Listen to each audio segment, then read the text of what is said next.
say I worked very hard on this book that I'm about to talk to you about, but I thought I would give a bit of a review on this book I also randomly discovered by Miss July 1956, which would be Alice Denham, who wrote this book, AMO, a novel by Alice Denham. So when I got this book, I was very excited to get into it, and I'll give my review. But before I give my review, I will let you know that if you're interested in hearing the audiobook, I worked very hard on it.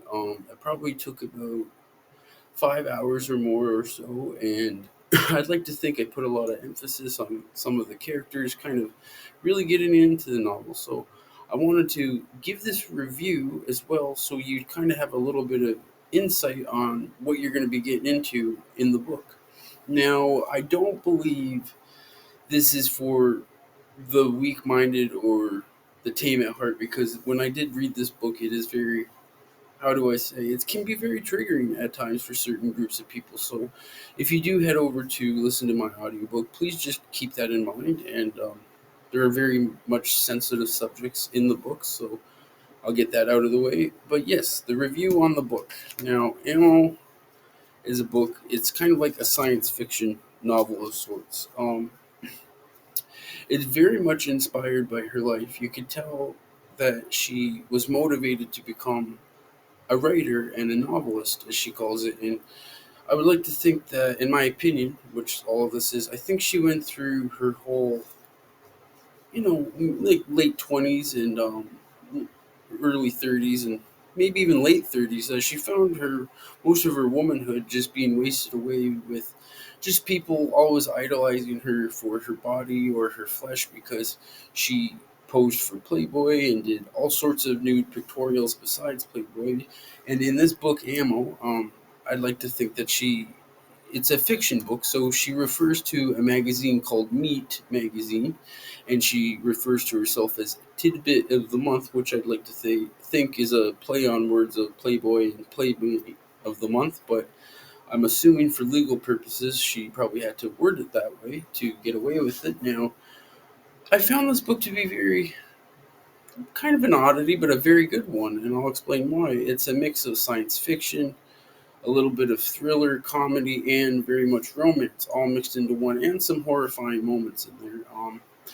Now, I don't know. There's no really light way, or really a right way to put this, I should say. In the book, she talks about meeting with Hugh Hefner and getting into the modeling career. Of course, he has a different character name in the book, but as she was meeting him for the first couple of times, she goes up to his bedroom, and she almost feels like she's not forced by her will by any means, but she almost feels like she was not in control with this Hugh Hefner character, in my opinion, that's inspired by him. So when she gets up into the room, there's projectors on the wall. As Playboy fans, we all know what the hell goes on in that room, with the projectors. And sadly, in her book, she mentions that there were, yikes, dogs, and a sad manner being shown on the projectors. Now, I think we've all heard the urban legend with that,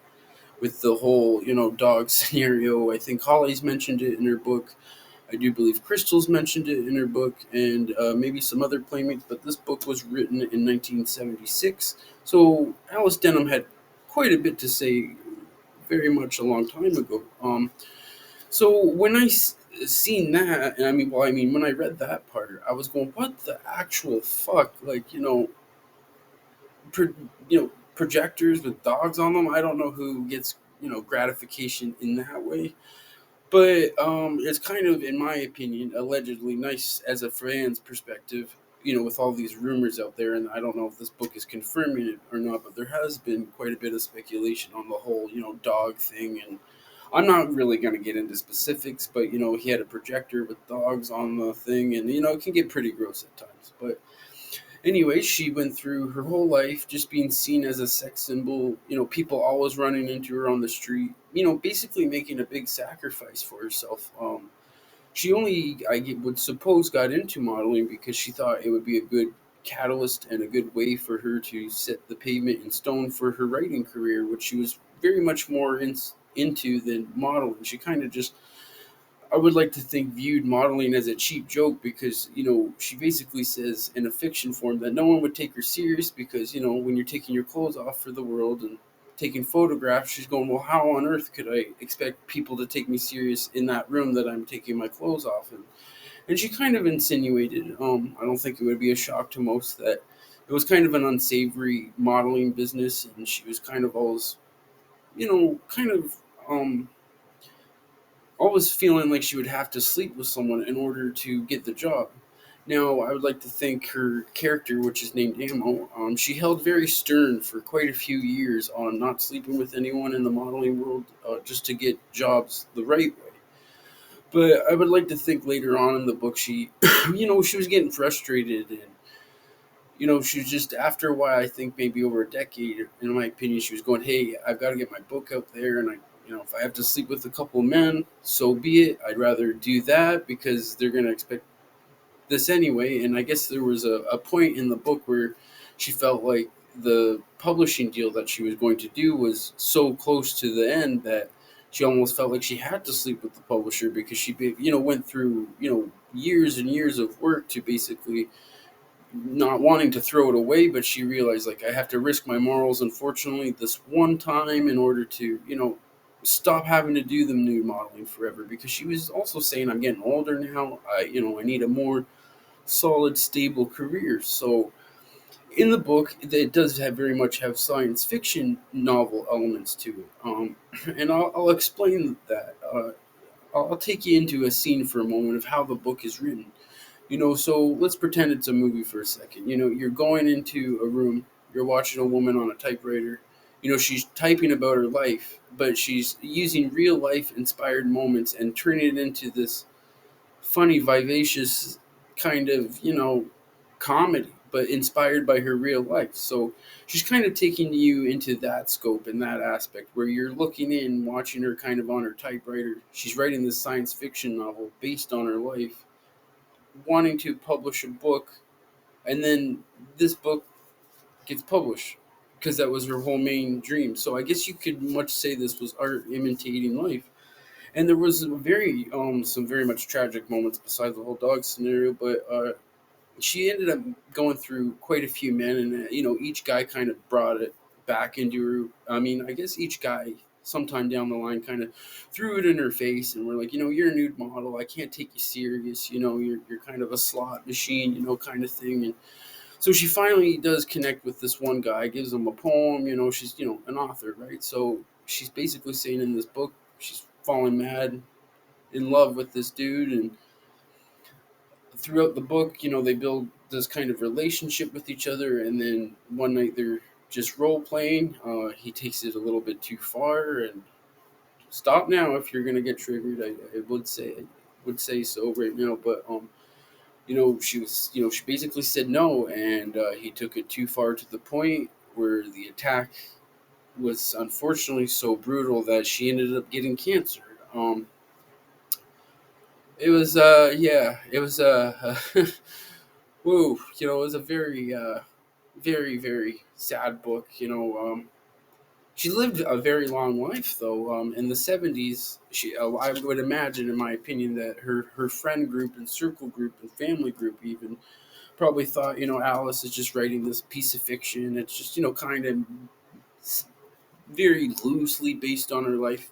And maybe at the time she kind of would play it off like, because the character Ammo got cancer, she could play it off to her real friends because I'd imagine her friends would go, hey, this must be inspired by your real life, and is this whole cancer thing true? And if she wasn't comfortable at the time, I'd imagine she probably could just play it off the cancer part like, oh, that was just fiction elements I added to it to add dramatic sadness to the story.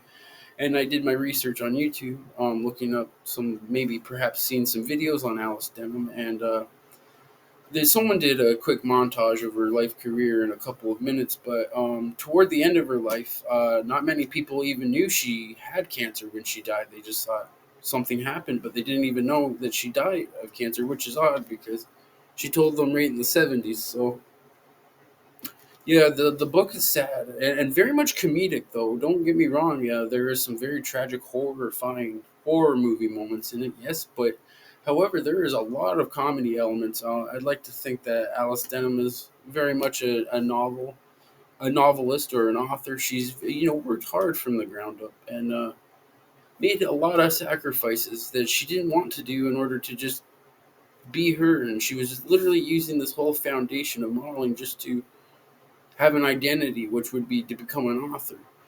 And the good comedy elements in it are great because she's sleeping with all these guys, and she's always kind of turning around the subject and going, well, they just look at me as like a piece of meat. Why can't I do the same? Just use them and abuse them and tell them to go and never come back. And that's what she does with the first couple of guys that she has fun with. And let me tell you, this book was written in the 70s, but I'd like to think some of her wording that she used was not good. Not good at all. My goodness, just her references to anyone of color or anyone different. Really, she's just I just want to say sorry for that because I have to read the book exactly how it is for the audiobook. So the book is a 5 out of 5. I think you guys would be astonished at this. I'd like to think that this book went under the radar in the 70s and probably much later on. I'm just only speculation. Assume that Hef was well aware of this book and kind of feels like this woman had been through a lot. It's really a crying shame that she died, but you know what? I look at the positive aspects at this. In the 70s, perhaps, in my opinion, allegedly, maybe she did get cancer because she did die of cancer much later on. But she lived a very, very long life even after this book in the 70s. So, rock on to her because I feel like that's a force to be reckoned with, that woman, because I feel like she's been through so much in her whole entire life. Just literally just wanting somebody to just love her for her and not look at her as a piece of flesh, to kind of look beyond the flesh. And she never got it for a few couple rounds, but there's a very good happy ending in this book because she's basically just telling women and women empowerment to take your power back and not let a man control you in any shape, way, or form, and for you to abide by those rules as a woman, I guess, to go set boundaries. And she was inspiring other women to set boundaries. And it was a very, very wild book. I mean, I'm just surprised it's not more talked about in the Playboy group, or her whole legacy, sadly, is just a couple of videos on YouTube, and that's about it. No, I would love for someone to make a movie on Alice Denham or even a TV show because her life and legacy is definitely worth it. And she's been through a tremendous amount of pain. And another part in the book, she mentioned she had to get rid of a kid that was inside her at the time, being pregnant, and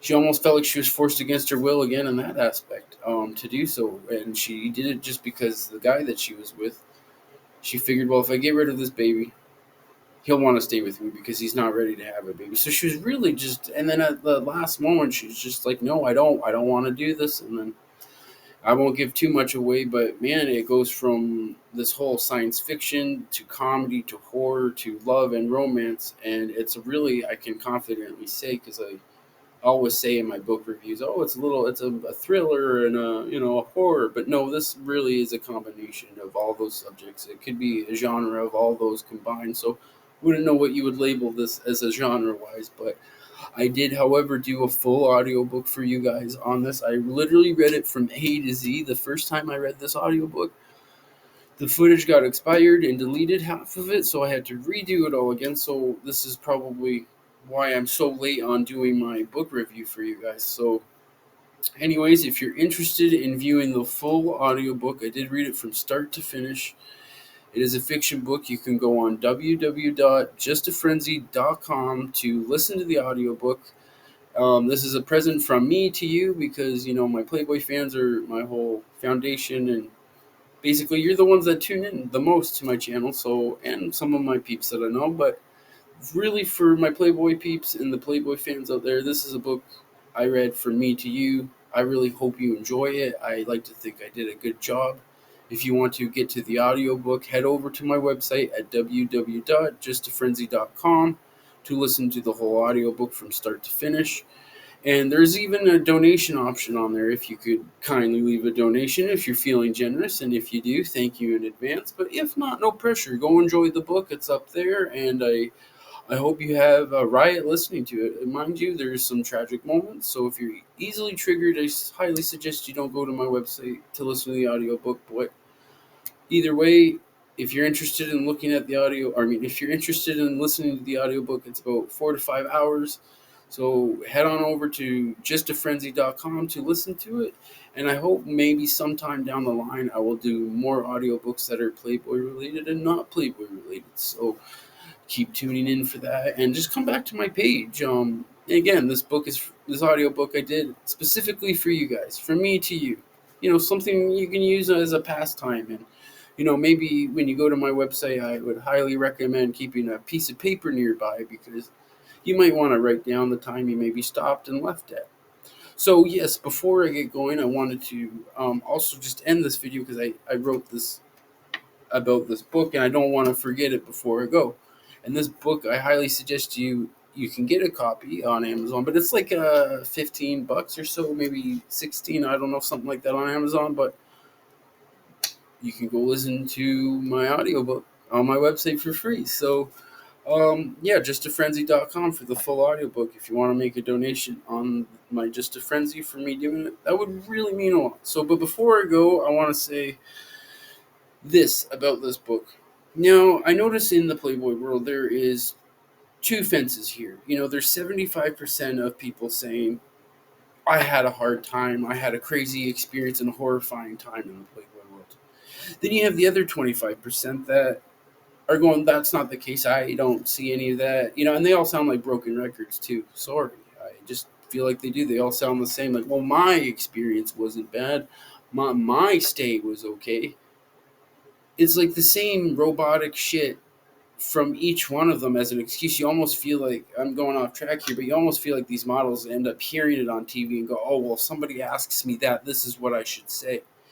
So I want to say 75% of people in the Playboy world are, in my opinion, just a rough number. This is just going off my ass, not off facts, the statistic that I'm about to read. It's just a what if, in my opinion. So let's, because there's about 75%, I would like to say, that are going, I didn't have a good experience. It was horrifying, blah, blah, blah. And then you get the other 25% that say, well, that didn't happen to me. I don't know what you're talking about. I've never seen any of that go on, yada, yada, yada. Like I said, I think the other 25% just simply, in my opinion, maybe just didn't get picked on. Maybe you were just the oddball that didn't get picked on, probably because of the countless lawsuits prior. I would imagine, in my opinion, that have over the years probably learned a thing or two to go, hey, I've had how many lawsuits from companies, people, etc., yada yada yada. In my opinion, allegedly, the lawsuits combo here, but he already had an empire that was already crumbling due to the world of the internet, how we consume that way. Nude images, adult content, etc. So when you're already having a already crumbling, not failing, but I'm already crumbling empire due to the internet, the last thing you want to do is not have anything left to give your whole empire that you worked for. The last thing you want to do, I would like to think, in my opinion, the last thing you want to do is perhaps keep getting sued and tarnish your image, and then you have nothing left to give your family after decades upon decades of hard work, and just makes you and innocent parties of your family and friends group look bad because of your actions. Now, when I say 75%, that's just a number, I guess, just to make a hypothetical point. 75% are going, hey, my experiences weren't good. And then you get the other 25% are basically saying, I didn't see any of that. My experiences are okay. I don't get what you're doing. Are you trying to make money? Again, I think the other 25%, he just didn't pick on you, because he's probably learned from the 70s when this book got released. Heat's getting hot. I should tame it down.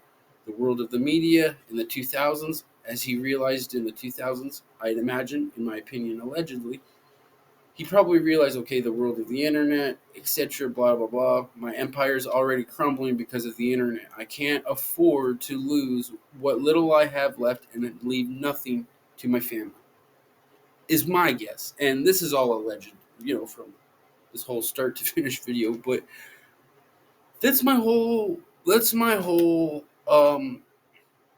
view on, people going team hef, team, Holly, whatever the fuck. Again, I think you're just the 25% he didn't pick on, and those are perhaps, in my opinion, the words we're hearing on TV of them going, well, my experiences aren't bad, the 25%. And to keep justifying it in the same sentence, almost sadly, word for word, well, my experience wasn't that bad. Well, or, their classic go to, well, they're just doing it for money.